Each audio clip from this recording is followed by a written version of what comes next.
Salam alaikum Azul Filaoun, bonsoir. Dans un contexte de tensions géopolitiques croissantes au Moyen-Orient, l'Algérie, bien que pleinement consciente des enjeux régionaux et mondiaux, semble se positionner dans une posture de retenue.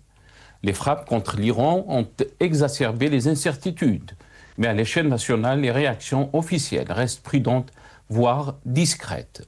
La question qui se pose alors, pourquoi l'Algérie ne s'engage-t-elle pas plus fermement dans cette crise qui pourrait redéfinir l'équilibre mondial? Il est évident que l'Algérie se trouve dans une position géostratégique délicate, partagée entre ses solidarités arabes et ses intérêts nationaux. Cependant, cette prudence s'apparente parfois à un manque de leadership clair face à des événements qui bouleversent non seulement la stabilité régionale, mais aussi l'économie mondiale. Le FFS, dans son dernier communiqué, a souligné l'urgence de renforcer la résilience du pays face aux tensions internationales croissantes. Il plaide pour une ouverture politique réelle et un dialogue inclusif avec toutes les forces vives de la nation. C'est là un appel à la réconciliation avec le peuple, à un front interne qui saura non seulement affronter les défis géopolitiques, mais aussi renforcer la souveraineté nationale. Ce manque de réaction politique et médiatique face à un conflit d'une telle envergure interroge. Le rôle de l'Algérie dans le monde arabe et dans l'arène internationale ne peut plus se limiter à une simple posture de neutralité ou d'isolement.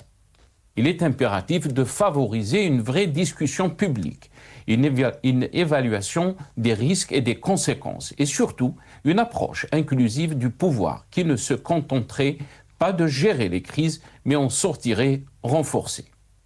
L'Algérie, par son histoire et ses valeurs, a un rôle à jouer sur la scène internationale. Ce rôle ne peut se limiter à l'observation distante des évolutions géopolitiques. Une position équilibrée entre solidarité régionale et intérêt stratégique est certes essentielle, mais elle ne doit pas faire obstacle à une véritable prise de position qui, tout en restant mesurée, affiche la volonté de protéger les intérêts de la nation tout en œuvrant pour la paix et la stabilité. Il est temps de se demander si cette prudence n'est pas avant tout une forme d'immobilisme, un régime qui bride l'Algérie, l'empêchant de jouer pleinement son rôle sur la scène internationale tout en entravant ses chances de réconciliation interne et de renouveau démocratique. L'Algérie ne mérite-t-elle pas de sortir de son silence et de sa torpeur pour se réinventer à la fois sur le plan mondial et national? Nous en débattrons avec nos invités juste après cette petite intro.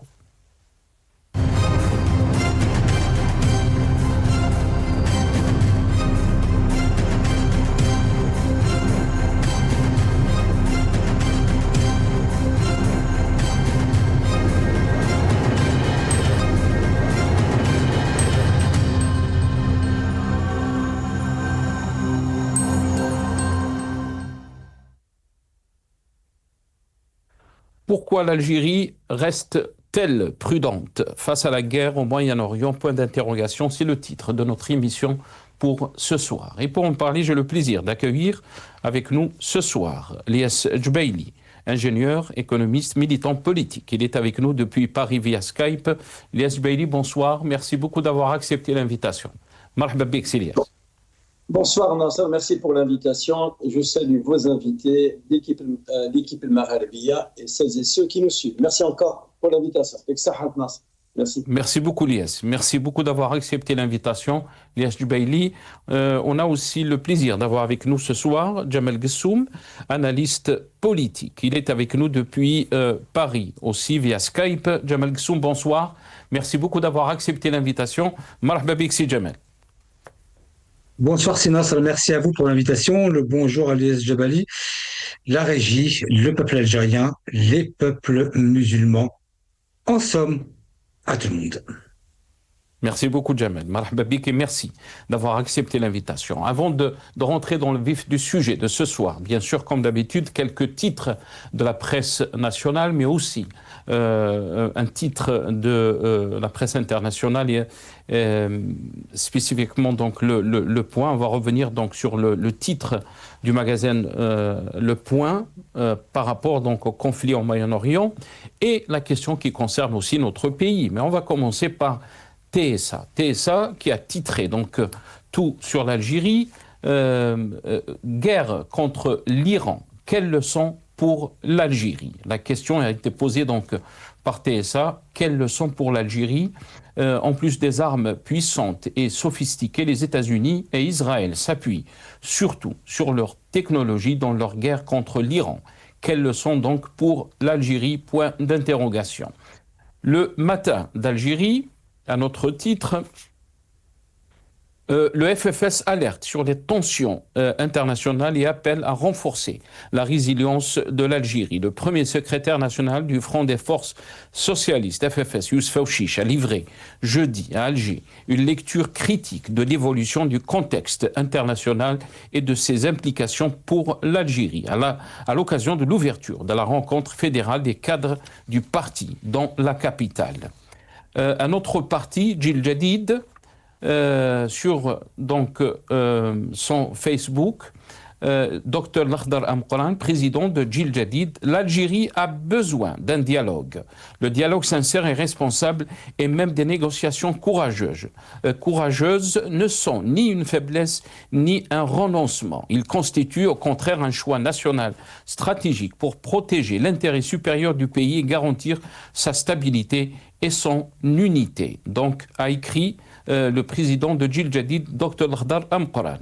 Un autre titre, TSA, tout sur l'Algérie. L'Algérie déploie un plan d'évacuation de ses ressortissants bloqués au Qatar. L'ambassade d'Algérie au Qatar a lancé ce vendredi un plan d'évacuation des ressortissants algériens bloqués au Qatar à cause de la guerre en Iran. Un autre titre, donc plus économique, on va dire, mais aussi les répercussions de cette guerre contre l'Iran.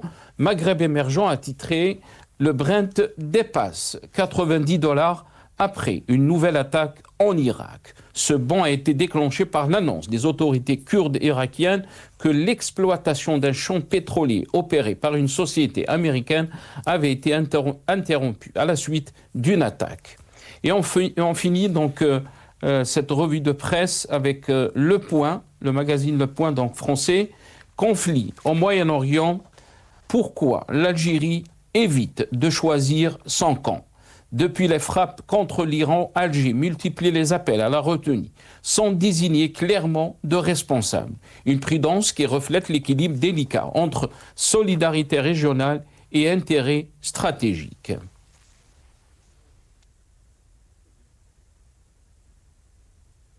Voilà, quelques titres. Donc, avant de donner la parole à nos invités, Liège Dubaïli, rappelons, est avec nous ce soir, mais aussi Jamel Gessoum. On va écouter ces déclarations du chef de l'État, Abdelmajid Tebboune, qui parle de souveraineté. Soundbite 2, nos amis de la régie. الدولة نتاعكم راكم عارفينها اليوم ما عدا القوة الإلهية القاهرة ما فيش قوة في العالم اللي تقدر تضغط على الجزائر يبغى يمشي يشوف ممثلية هنا ولا ممثلية لهيه ولا شرق البحر راه يضيع في وقته يضيع في وقته.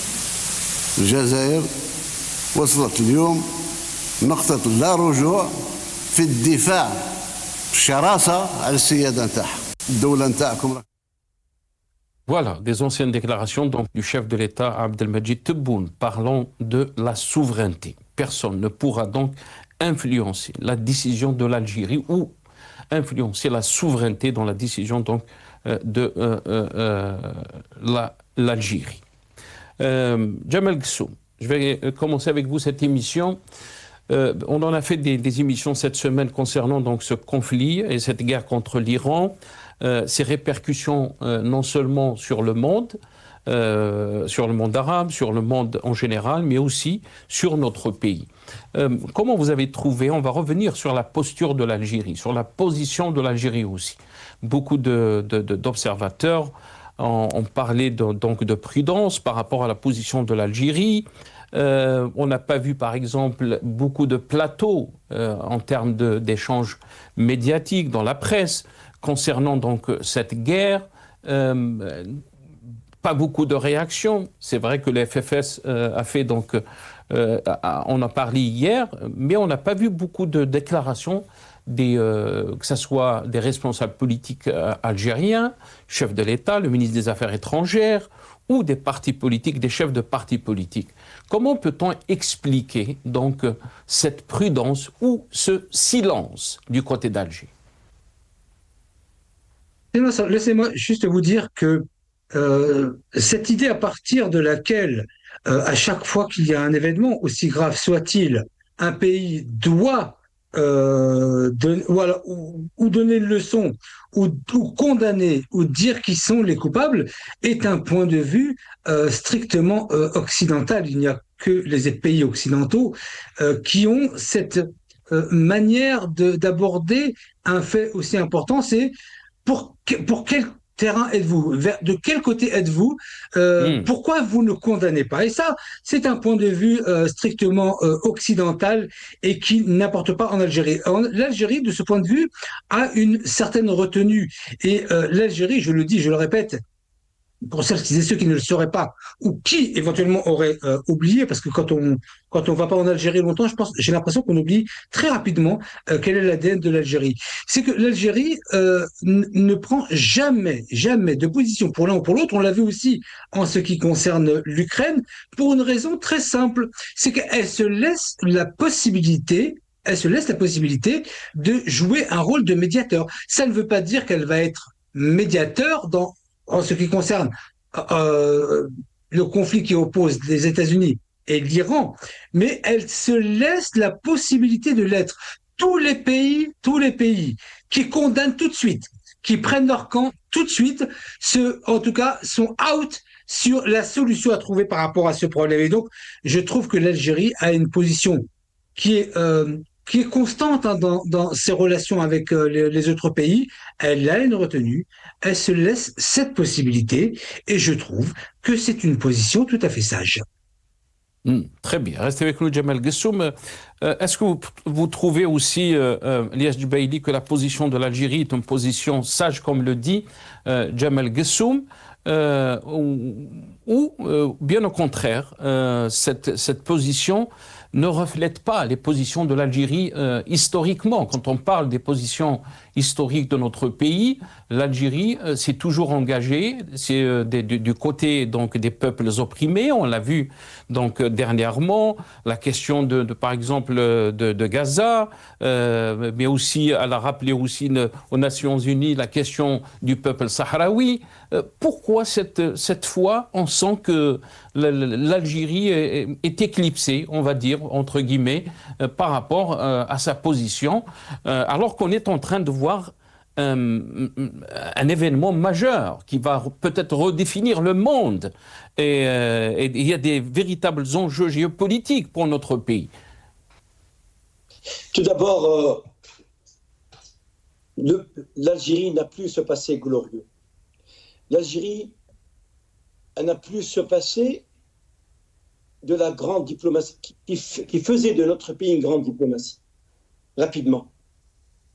L'Algérie, c'est elle qui a poussé l'intégration de la Chine, l'ONU dans les années 70. Le Taïwan sorti et la Chine a pris sa place. L'Algérie, c'est elle qui était la locomotive des pays africains pour intégrer la Chine. L'Algérie, c'est elle qui a libéré les 54 détenus américains à l'ambassade US à Téhéran. Ça, c'était l'Algérie. L'Algérie, c'était ça, c'était l'Algérie. L'Algérie, c'était la Mecque des révolutionnaires. Ça, c'était l'Algérie. L'Algérie, elle était fidèle, elle était loyale et fidèle à ses principes et ses convictions. Mais maintenant, elle l'est plus. Elle l'est plus. Elle n'a plus la même posture parce qu'elle n'a plus les moyens. Parce que c'est plus l'Algérie d'avant. Parce que c'est plus les diplomates d'avant. Parce que c'est plus la vision d'avant. C'est ça la réalité. Et si cette réalité amère fait mal, j'insiste pour dire que l'Algérie n'a plus les moyens de jouer la médiatrice. Ah, elle est médiatrice, elle a été sanctionnée par la Russie. Quand elle a voulu ravitailler la Russie qui était sous embargo occidental et qui voulait un petit peu prendre la charge de la Russie pour ravitailler l'Europe en gaz algérien. Ça a été... l'Algérie n'a pas été médiatrice entre la Russie et l'Ukraine, sachant que tout l'armement, il est géré par les Ukrainiens. L'Algérie, elle a abandonné Maduro. Quand on est amis, quand on envoie des experts du Sonatrach pour démarrer les plateformes énergétiques vénézuéliennes, et quand on reçoit Maduro en grande pompe, on l'a abandonné. L'Algérie a abandonné les mêmes DICO, parce qu'on voit que l'arrivée du général Tani en Algérie pour essayer de recoudre. C'est ça la réalité. L'Algérie a abandonné aussi la Syrie, entre guillemets. L'Algérie aussi, elle a tourné le dos à la fille de Kadhafi, Aïcha Kadhafi. Elle a été reçue quelque part après essayer de quitter l'Algérie, trouver quelque part. C'est que la réalité, elle est là. C'est ça la réalité. Vous savez, mais de l'autre côté, Elias Jubaïd, je m'excuse, de l'autre côté, aussi, ceux qui peut-être critiquent cette vision des choses vous diront qu'est-ce que l'Algérie peut faire alors qu'on voit par exemple d'autres pays n'ont pas réagi, n'ont pas beaucoup aussi réagi. Pourquoi l'Algérie doit réagir et s'exposer à des forces qui ne sont pas faciles à gérer? Quand on parle de l'administration de Trump, on parle d'une personne qui est imprévisible. Et pourquoi l'Algérie doit s'exposer? Au fait, l'Algérie n'a pas l'art et la manière. Dans ce cas-là, quand on dit ça, c'est un slogan populiste, pompeux, sha'baoui, qui ne pèse rien sur le plan diplomatique. Je vais libérer Palestine.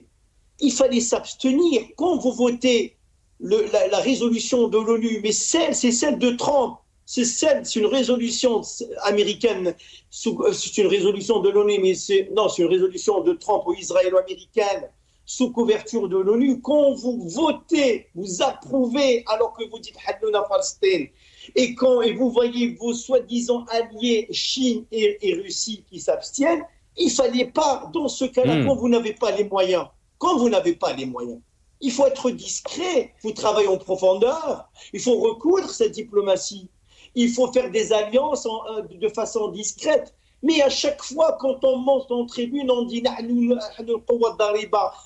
sommes capables. Mais regardez les deux communiqués en 24 heures.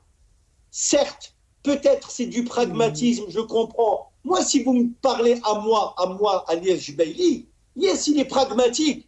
La réalité, c'est qu'il faut qu'on s'adapte à tout moment. Mais il faut dire les choses aussi de façon crue, que ce pouvoir, il est faible. Il n'a plus la vision comme celle d'avant. C'est ça la réalité. Il est faible sur le plan international, il est sur le plan comment il tisse ses relations.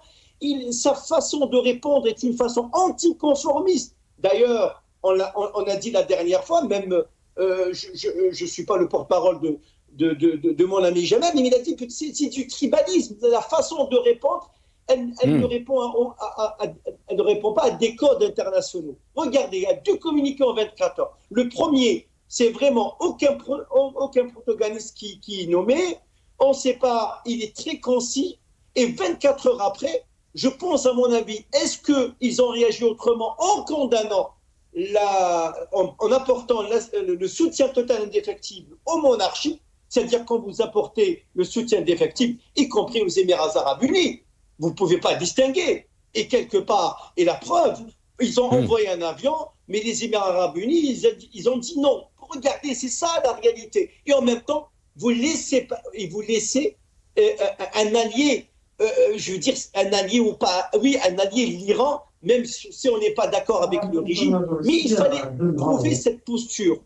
Et cette posture, ils l'ont Très bien. perdue. Ils l'ont perdue, c'est parce que l'Algérie n'a plus les moyens d'avant. Quand on n'a plus les moyens d'avant, on ne peut pas. Et en plus, elle est sous surveillance, elle est dans le collimateur, elle est dans l'œil du cyclone.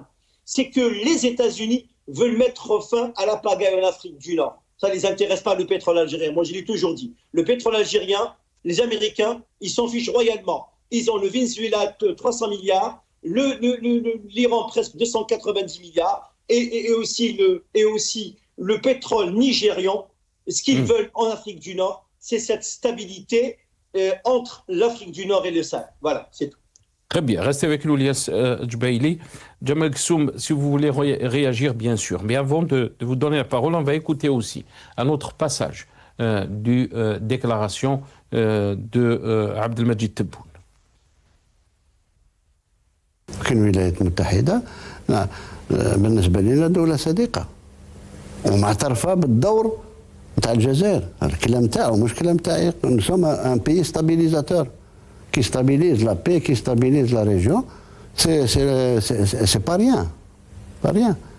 والجزائر الأخرى تربطنا بهم علاقات طيبة جدا من وقت التاريخ. كنا احنا الدولة الثانية اللي اعترفنا باستقلال الولايات المتحدة. هذه بغض النظر على مختلف اتفاقيات نتاع المرور في البحر الابيض المتوسط. تشوف روح الميزه تاع المجاهد، تشوف الكوابيس اللي عطاهم الاخر جورج واشنطن للامير عبد القادر. علاقات قديمه وعلاقات ماهيش عدوانيه. وما ننساش بلي الولايات المتحده ثاني كانوا مستعمره انجليزيه. الدوله الوحيده اللي شادين زعيمها، وهذا نعترفوا لهم بالجميل مدى الحياة، أن عندهم مدينة مسمينها الكادر على الأمير عبد القادر، يتعزز على حسب النظرية تاعنا احنا هنا. لو دروا دو سيرفول، لو دروا دو ريفيولينغ، لو دروا دو سوسي، هذه كاع ما عندنا فيها حتى عقدة. باش نشارك حنا ما نشاركش. لا هو باش نعطوا قاعدة في التراب تاعنا، تراب مقدس. وش تاعنا احنا ورثناه من الشهداء، احتراما لهم ما تكون حتى قاعده اجنبيه في الجزائر، لا لهم ولا لغيرهم. Voilà, donc des déclarations très claires de Abdelmajid Tebboune. Jamal Ghessoum, nous sommes donc un pays stabilisateur. Il a parlé bien sûr que l'Algérie ne pourra jamais donc accepter d'avoir une base donc étrangère, qu'elle soit américaine ou autre. Donc c'est un héritage, c'est une terre donc héritée des chouhada. Des mots très forts bien sûr que les Algériens aiment entendre, on va dire. Mais la question qui a été soulevée par Ilyas Djbaili, Jamal Ghessoum, c'est que est-ce que l'Algérie maintenant, quand on parle de ses positions historiques et de la situation que vit notre pays avec ses forces et ses faiblesses aussi, nous avons les moyens donc de ce monde qui est en train de changer devant nos yeux, Jamal Ghessoum. Tout à l'heure, vous avez dit que les Algériens aiment bien entendre qu'il n'y aura jamais de base étrangère en Algérie. Permettez-moi de rectifier. Non, mais oui, mais permettez-moi de rectifier. Non, les Algériens. Pourquoi j'ai dit ça? Parce que Ilyas Djbaili a parlé du populisme, Jamal Ghessoum. Non, d'accord, mais vous dites que les Algériens aiment bien entendre. Un populisme qui n'assure pas. Non, mais vous noyez le poisson là. Vous noyez le poisson. C'est-à-dire que, en fait, vous savez, je suis de Ouatsouf et vous savez, donc, à chaque fois que vous direz une parole, je la pèserai au milligramme près. Donc, pour revenir sur ça, les Algériens n'aiment pas entendre qu'il n'y aura pas de base militaire. Il n'y aura jamais de base militaire. C'est-à-dire Qaada, sahih.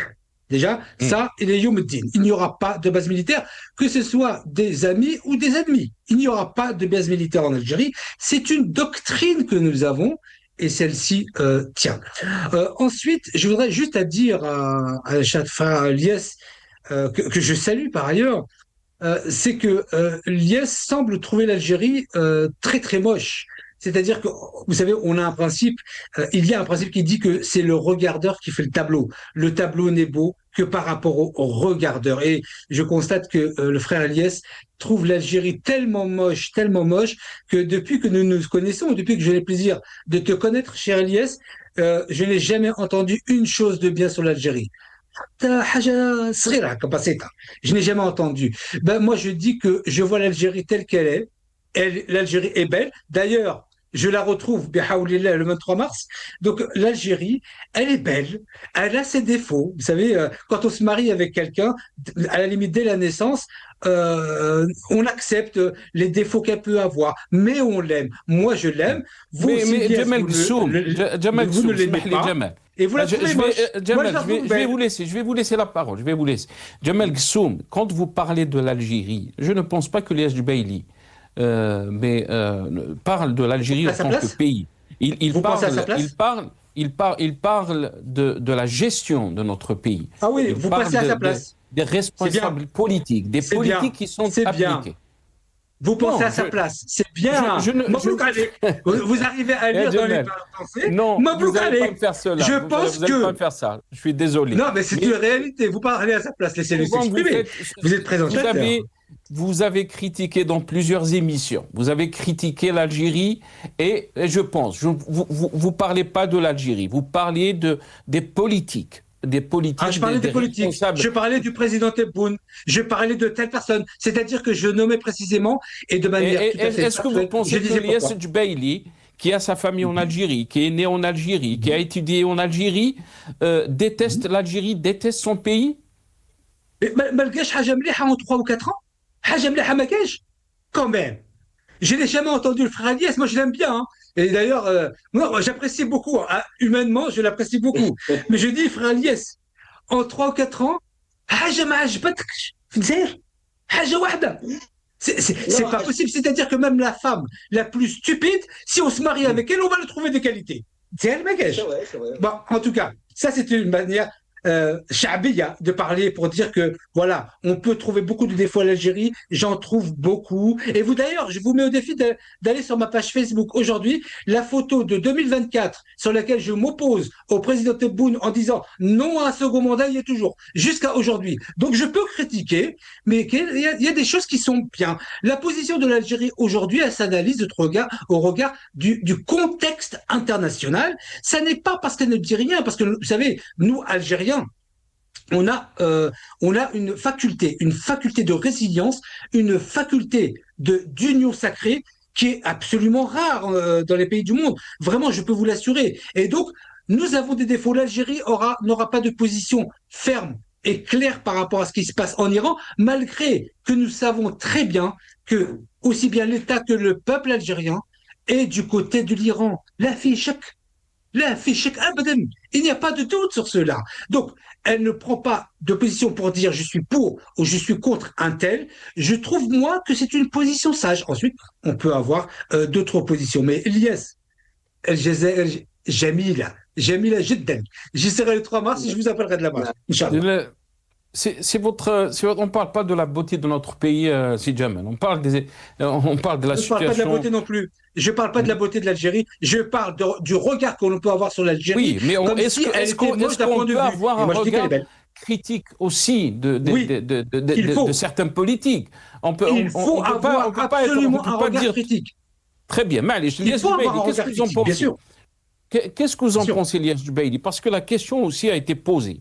Et si on ne pose pas les vraies questions, on est dans un populisme qui va ruiner notre pays. Et c'est ça, malheureusement, vous l'avez dit, Jamel Gsoum, dans plusieurs émissions, que les vraies questions ne sont pas posées en Algérie. Oui, que ce soit dans les médias, vous étiez très critique aussi de certains politiques. Oui. Et c'est ce qu'on essaie de faire, de soulever les vraies questions pour faire avancer notre pays. Et il y a des Algériens qui aiment leur pays et qui veulent voir leur pays beaucoup meilleur que dans cette situation où on est. Lies Jubaili, la question bien sûr, pourquoi par exemple l'Algérie n'a pas présenté des condoléances à la mort de Ali Khamenei, donc le guide spirituel de l'Iran, qui est, on peut dire, presque dans la même position en termes religieux, on va dire, comme le pape. chez les chiites. Pourquoi l'Algérie n'a pas présenté des condoléances? Alors qu'on on a vu par exemple le président turc Erdogan qui a présenté ses condoléances devant les responsables turcs à la télévision et tout ça.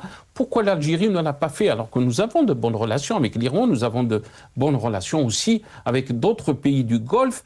Est-ce qu'il y a une peur? Est-ce qu'il y a une prudence? Même Ihsan Qadi Ihsan Qadi, journaliste, a fait un article sur Maghreb émergent, comment l'Algérie s'est prise au piège de la bienveillance pour Donald Trump, le titre de son article.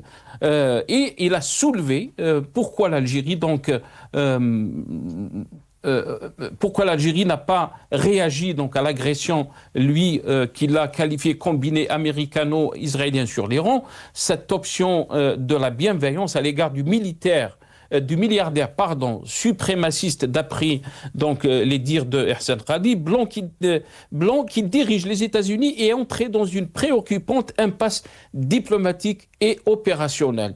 L'Algérie a déploré l'enlèvement de son ami Nicolas Maduro sans condamner l'acte du président Trump mutilant horriblement le droit international. C'est des questions quand même qu'il faut poser. Ce n'est pas une question d'aimer ou pas aimer l'Algérie. Tout d'abord, je pense parmi nous les trois, nous aimons notre pays. Tous les salariés de Marhalabi aiment le pays et ceux qui nous suivent aiment notre pays. La beauté nous avons un pays magnifique, multi-saisons. Je veux dire, c'est un super pays. Je veux dire, en plus, on est des patriotes, on aime notre pays, on a mal pour notre pays. Revenons, moi je ne suis pas pessimiste, mais je dis des choses finalement. Je dis qu'on ne peut pas nous reposer sur nos acquis. La seule solution qui nous reste, c'est de réussir sur nos propres échecs. Il y a des échecs sur le plan diplomatique. L'Algérie, nous voyons bien qu'elle change de posture, qu'elle change de trajectoire. C'est même pas du pragmatisme. Un guide spirituel de 86 ans, qu'on soit d'accord ou pas, sa façon comment il a géré 47 ans, nous ne sommes pas iraniens, certes, mais nous soutenons le peuple iranien à instaurer la démocratie. Moi, j'ai des amis iraniens qui ont fait des études avec moi. Je connais un peu ce pays. Et c'est un pays qui donne cette passion à étudier sa civilisation. C'est 6000 ans d'histoire, c'est même pas 2500. Ali Larijani, là, il dit, écoutez, nous, c'est pas 2500, c'est 6000 ans d'histoire. Ça remonte à Cyrus, pour vous dire à tel point. Ils auraient été de rendre hommage à l'assassinat de Ali Khamenei. On aurait pu prendre la posture comme celle de la Turquie, comme celle du Pakistan, et pourtant le Pakistan, qu'on le veuille ou non, ça reste aussi un allié, un moitié allié des États-Unis, parce qu'il a la bombe nucléaire, quand même, il stabilise sur le plan de la dissuasion. Et on aurait pu faire comme la Chine, comme la Russie, mais quand vous recevez le président iranien et vous dites qu'on a des relations, malgré qu'il y avait des relations un peu ambiguës, mais vous dites qu'on a des relations avec l'Iran, et quand même il faut suivre l'acte. Les paroles ne servent à rien. C'est du populisme notoire. On n'a pas dit qu'il ne faut pas être pragmatique. On n'a pas dit qu'il faut un petit peu manœuvrer dans des eaux troubles comme ça. Mais c'est que l'Algérie a peur. C'est que le pouvoir a peur. Il a tellement essuyé d'échecs, une panoplie d'échecs, il a peur. Il a peur, c'est parce qu'il est dans le collimateur. C'est parce qu'il est sur le point de céder sur le Sahara occidental. Quand vous participez aux négociations, ça veut dire que vous le vouliez ou pas. Ça veut dire que vous êtes partie prenante. Vous êtes plus observateur. Vous devenez acteur aux yeux des Américains. L'Algérie est acteur dans ce conflit. Donc, je veux dire, sur le plan, même quand Elisabeth Obin, quand Trump il a décidé de mettre fin, mais pourquoi il l'a remplacé par un chargé d'affaires, mais pas pour un truc? C'est pour recadrer la relation. C'est pour laisser le temps à l'Algérie de remodeler la relation. c'est que l'Algérie, les relations entre l'Algérie et les États-Unis, c'est des relations cordiales, certes, mais c'est des relations de méfiance et de défiance, et plus du côté américain que du côté algérien. C'est ça la réalité.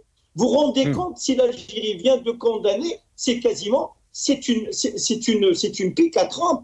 Et Trump, lui, quand il va finir avec l'Iran, il va essayer un petit peu de remodeler. Je ne vais pas dire qu'il va attaquer l'Algérie, loin de là. Moi, je ne suis pas des ceux qui pensent ça. Mais quand même, l'Algérie, comme elle est en position de faiblesse, elle n'a plus les moyens de manœuvrer comme avant, ou comme auparavant. Donc, elle essaie un petit peu de jouer la neutralité. C'est une neutralité. Et pourquoi elle apporte le soutien aux monarchies? C'est parce que... c'est pourquoi et laisser l'Iran. Même les monarchies du Golfe ont compris. Ils ont compris, vous savez, ils ont compris. Peut-être le seul pays monarchique avec qui nous avons de bonnes relations, de très bonnes relations, je dirais, c'est le Qatar. En dehors de ça, ça va vite, ça va très très vite. Je pense que l'Algérie n'a plus les moyens. Je pense que M. Tebboune, c'est le plus mauvais président que l'Algérie ait eu depuis l'indépendance. Moi, je le dis, je ne suis pas contre le personnage de M. Tebboune. M. Tebboune est un président de l'Algérie. Mais il n'a plus les moyens. Il n'a plus cette faculté de gérer notre pays. Quand vous l'entendez comme ça, quand vous dites Amir Abdelkader, toujours, est-ce que la Chine, elle vante ses mérites? Est-ce que la Chine, elle vante ses mérites économiques? Est-ce que la Chine, elle vante ses exploits? Vous savez que la Chine, quasiment, elle détient la dette américaine. Donc, en fait, on n'a plus les moyens. Il faut respecter le peuple algérien. Moi, je dis bien au président Tebboune de respecter le peuple algérien, de dire la vérité, de laisser les partis s'emparer de cette question pour en parler. C'est quoi je veux dire, c'est quoi notre diplomatie sur le plan international? Laissez les partis.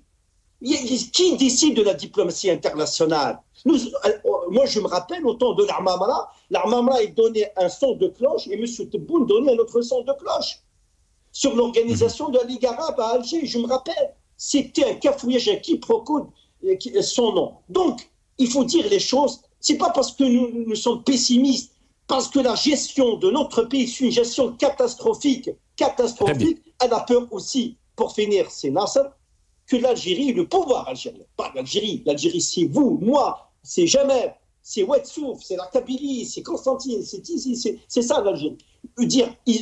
Quand je dis le pouvoir algérien a peur de pousser l'Algérie à l'isolement. Il ne veut pas creuser davantage son isolement, il y en a ça. Ça, c'est sûr. Il ne veut pas. Moi, j'ai compris, quand ils ont voté pour la résolution 27 à l'ONU, celle de Trump, parce que c'est Trump, hein, j'ai compris que c'est fini, que l'Algérie n'a plus les moyens et l'Algérie, elle n'a plus envie de brûler le dernier joker qu'elle a. Le dernier joker, il faut qu'elle fasse très attention. Il faut qu'elle gère aussi la durée du dernier mandat de Trump. Il ne faut pas qu'elle soit sous le feu de cette administration américaine qui, il faut le dire, elle est atypique du jamais vu dans l'histoire des nations du monde. Très bien. Mais aussi la question aussi qui peut être posée, est-ce que l'Algérie n'est pas en train de gérer par cette position, comme vous l'avez dit, Elias Jubaili. On va donner la parole à notre ami Jamal Gessoum, et on va revenir sur une question qui est très importante, qui a été posée par TSA, guerre contre l'Iran. Quelle leçon pour l'Algérie? Quelle leçon pour nous? Puisque on revient souvent sur la question du front interne, la crédibilité extérieure se construit d'abord à l'intérieur. Ce principe a été souvent donc répété. Le FFS donc qui alerte sur les tensions internationales et appelle à renforcer la résilience de l'Algérie. Djil Jadid, le dialogue sincère et responsable et même des négociations courageuses ne sont ni une faiblesse ni un renoncement. Ils constituent au contraire un choix national stratégique pour protéger l'intérêt supérieur du pays et garantir sa stabilité et son unité. On va écouter Lamine Ousmani, qui est président de la Voix du Peuple, Saut al-Sha'b. On va l'écouter dans ses déclarations. الأساس هو ذلك الجزائري بتنوع أفكاره يدافع على وطنه. فيجب أن يكون على أتم الاستعداد، على أتم الاستعداد، وأعي ما أقول، على أتم الاستعداد، وهذا دور الطبقة السياسية في تعبئة الجميع صفا واحد بكلمة واحدة بأفكارنا وقلوبنا وبمالنا وبدمنا فداء للوطن وذا اقتداء لشهدائنا والمجاهدين الأوفياء. هذه عقيدة نوفمبرية، هندسة أجدادنا. فصوت الشعب بصف واحد، دولة، حكومة، شعبا الكل، بثقافة المؤسسات وبثقافة الدولة، أننا ندعو الشعب الجزائري أن يكون يقظ وأن يتجند لكل السيناريوهات. من هذه المنطلقات العالم يعيش تجاذبات، تقاطعات، تصادمات، ولها إسقاطات وأثر على أرض المعمورة. فاليوم نعمة الاستقرار، لأننا نحن الشعب اللي ضحى شعبنا أكثر من 1.5 مليون أثناء الثورة، بالملايين من وقت المقاومة. عشنا أزمات، من بينها أزمة العشرية السوداء، أكثر من 200,000 شهيد، خلينا نقول شهيد أي ما أقول. فهذه الاهتزازات بل أعطتنا درس وقواتنا، وهذه اللحمة الوطنية. إذن نحن من الشعوب الأكثر وعيا، ونعرف معنى الاستقرار وضريبة الاستقرار بثباتنا. Voilà, donc Lamine Ousmani, le président du parti de La Voix du Peuple, Saut Chab. On va écouter aussi un autre passage, le responsable du RND, le premier secrétaire du RND, donc, ou secrétaire général, pardon, du RND, Bouden. On va l'écouter dans ce passage. نقول أيضا أنه ما يحدث هو درس لنا جميعا، هو درس لنا جميعا. أنا متأكد حتى أكثر الخبراء تشاؤما، أكثر الخبراء متابعة الأوضاع الدولية، ممكن ما كانش يتوقع الأحداث المتسارعة التي تحدث في مختلف مناطق العالم في الشهرين هذو اللي فاتوا أو 3 أشهر الماضية. تنبئ بولادة عالم جديد، تنبئ بنظام ممكن عالمي جديد يود أن يسيطر على هذا العالم. ونحن نقول في الجزائر أنه احنا رانا عند المبادئ تاعنا، لكن أيضا احنا أول شيء يحركنا هي مصلحة الشعب الجزائري. احنا مصلحة الشعب الجزائري هي أول شيء يحركنا، مصلحة هذه الأمة. كما كل الأمم تدافع على المصالح الاستراتيجية الأجيال تاعها القادمة، احنا أيضا أكيد أكبر حاجة نعرفوا نديروها هي ندافعوا على مصلحة الأجيال القادمة ومصلحة هذا الشعب الأبي. كما دافعوا علينا ودافعوا المصالح تاعنا المستقبلية والأجيال القادمة الثوار. ونحيي بالمناسبة الشهيد العربي بالمهيدي الذي يصادف اليوم ذكرى استشهاده. أنا نقول باللي الجزائر هذه ما زالت ولادة للأبطال، وبكل رجال الجزائر في كل مواقع المسؤولية أكيد أن همهم الوحيد هو الدفاع عن مصلحة الشعب الجزائري. Voilà. Qu'est-ce que vous en pensez, Jamal Gessoum?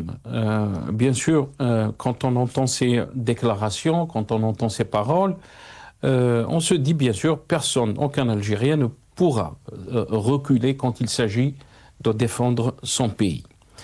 Mais la question qui se pose, bien sûr, est-ce que la gestion de notre pays laisse que les Algériens, chacun a son rôle, chacun aussi se sent que son pays, que ce pays lui et son pays lui appartient aussi, Est-ce que aussi la question de la pluralité ne se pose pas quand on parle par exemple de l'ouverture du champ politique, de la critique, de l'ouverture du champ médiatique. Et c'est tout ça qui fait une société forte pour faire face à tous ces défis sécuritaires, à tous ces changements donc géopolitiques. La crédibilité extérieure ne peut pas se construire sans la crédibilité de l'intérieur. Jamal Ghessou. Écoutez, toutes ces questions doivent être soulevées et nous devons être critiques vis-à-vis de ceux qui dirigent et qui sont en responsabilité. Ils ont pris des responsabilités et il convient bien évidemment qu'ils les assument. Et donc, toutes ces questions que vous avez soulevées, et en l'occurrence, la question de la liberté d'expression, l'ouverture du champ médiatique, l'ouverture du champ politique, par exemple. Moi, il y a une chose qui me frappe, c'est que à chaque fois que l'on voit un président de parti en Algérie, il y a toujours la photo du président Tebboune, comme s'il s'agissait d'une administration. Or, c'est un parti politique, donc je comprends pas trop la démarche. Déjà, ça renvoie à quelque chose qui m'est tout à fait problématique. Et donc, ça démontre déjà qu'il n'y a pas d'ouverture de ce point de vue. Le grand tort de nos dirigeants, c'est de penser qu'en fermant, ils vont se protéger, eux, de ce qui pourrait se passer en Algérie, venant de l'intérieur ou venant de l'extérieur. Or non, ça les met beaucoup plus en danger.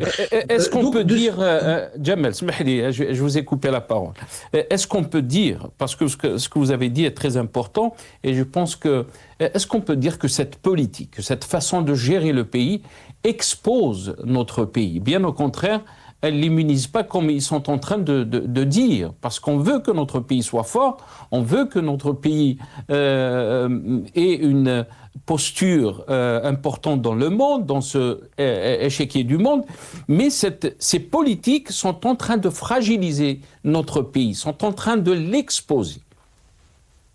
Disons que les autorités algériennes au plus haut niveau de l'État savent très bien, et c'est un confort pour eux de savoir que quelle que soit la situation sociale, politique, diplomatique, économique en Algérie, les autorités algériennes ont le confort d'être quasiment assurées que quoi qu'il se passe, les Algériens seront debout pour défendre l'Algérie, quels que soient les dirigeants et quelle que soit la politique qui est menée. Et donc, malheureusement, nos dirigeants en Algérie profitent de ce confort et donc ne se sentent pas obligés de faire des efforts, notamment sur la question du front intérieur.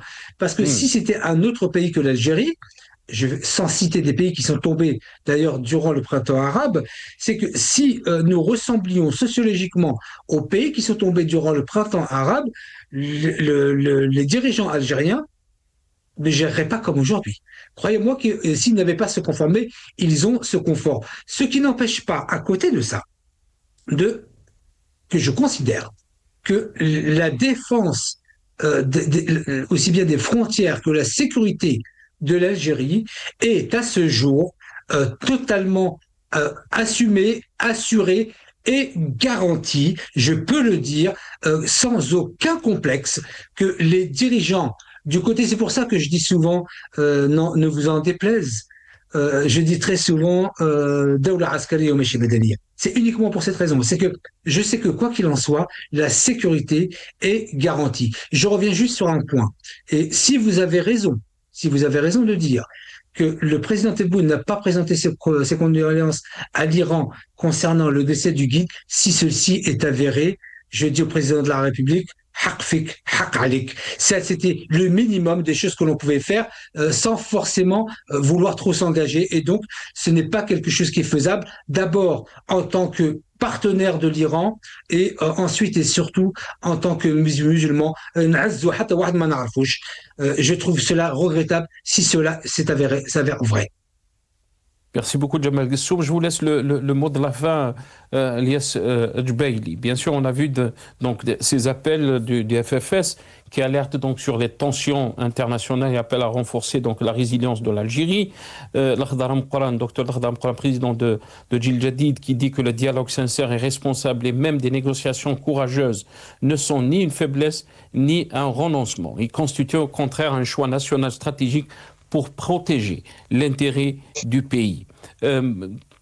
Est-ce que on doit apprendre de ce qui est en train de se passer dans le monde et essayer de rectifier un peu ces politiques répressives, ces lois liberticides qui brident la société algérienne et qui l'expose et qui expose notre pays avec toutes ces politiques, Elias Djebaili. Absolument, Nasser, c'est une question très pertinente. D'ailleurs, moi, je l'ai toujours dit à ceux qui sont du côté du pouvoir, on va dire pro-pouvoir. Voilà, j'ai toujours dit au fait que le peuple algérien, le hirak, au fait, c'est quoi la sémantique? C'est chercher le développement des libertés. Il faut consolider le front intérieur.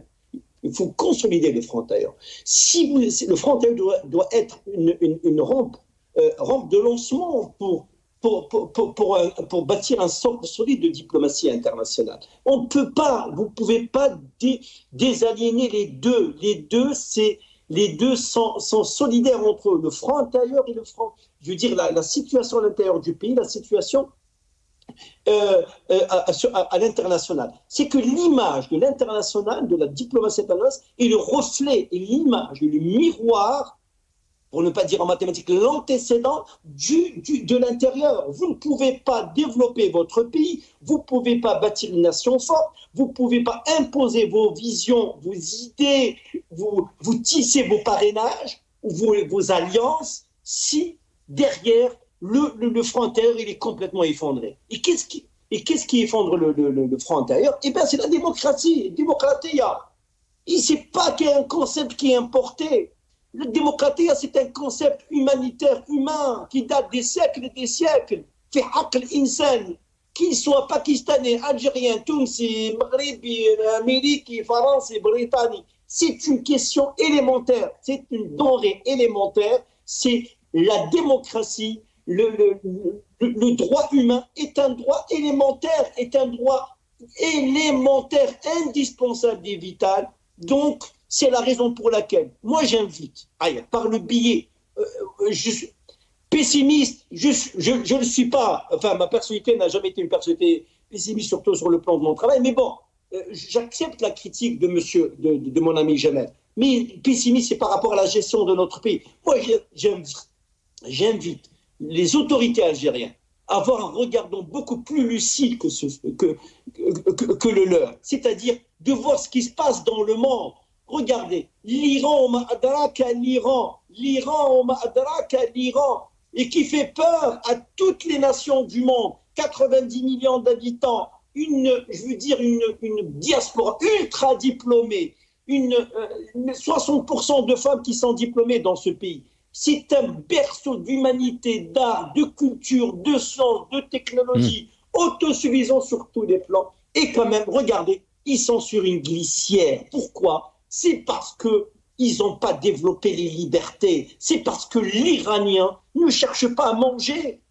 L'Iranien simple, il peut manger du caviar d'Iran pour vous dire. Ils ne cherchent pas. Ils ont tous les légumes du monde dans ce pays, ultra riche. Mais ce qu'ils cherchent, c'est la liberté, c'est le développement des libertés, c'est la démocratie. C'est ça ce dont cherche le peuple iranien. Il faut que le régime, le pouvoir algérien, s'inspire ce qui se passe. Parce que, vous savez, les pays étrangers, ce qu'ils guettent, c'est la faiblesse du pays. Et la faiblesse du pays, c'est quoi? C'est l'intérieur. C'est l'intérieur qui vous donne l'image de la faiblesse du pays. Ce n'est pas sur le plan international. Si vous avez un front intérieur qui est très consolidé, une démocratie participative, une liberté, une presse libre, abondante, la liberté de conscience, je veux dire, regardez, je profite de cette...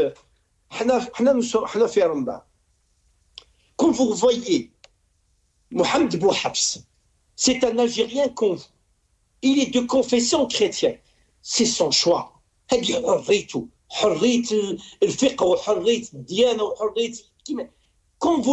Quand il est empêché de quitter son pays, mais il faut se demander pour quelle raison. Alors, dans quelques mois, au mois d'avril, nous allons recevoir sa sainteté, le pape Léon XVI. Est-ce qu'il n'y a pas une contradiction? Dites-moi, peut-être je me trompe, peut-être je suis pessimiste, mais dites-moi, moi j'ai envie d'apprendre avec vous. Est-ce que ce n'est pas une contradiction, mais c'est du n'importe quoi? Vous empêchez un citoyen de quitter pour la deuxième fois. Il n'a rien demandé. Il a purgé, il était en prison, et vous allez recevoir la sainteté pour dire que l'Algérie est un pays de tolérance, de neutralité, دولة الديانات حب الديانات والأخوية. Là, c'est là où le bas blesse. C'est là un maillon parmi tant de maillons qui font mal à notre. Très bien. Merci beaucoup, Lias Jbeili. On est arrivé donc à la fin de cette émission. Je remercie mes invités. Lias Jbeili, ingénieur économiste, militant politique. Vous étiez avec nous depuis Paris. Merci à vous. Sahaf Tourak. Merci à Jamel Gessoum, analyste politique. Vous étiez avec nous aussi depuis Paris. Sahaf Tourak Si Jamal, et merci beaucoup d'avoir donc participé à cette émission.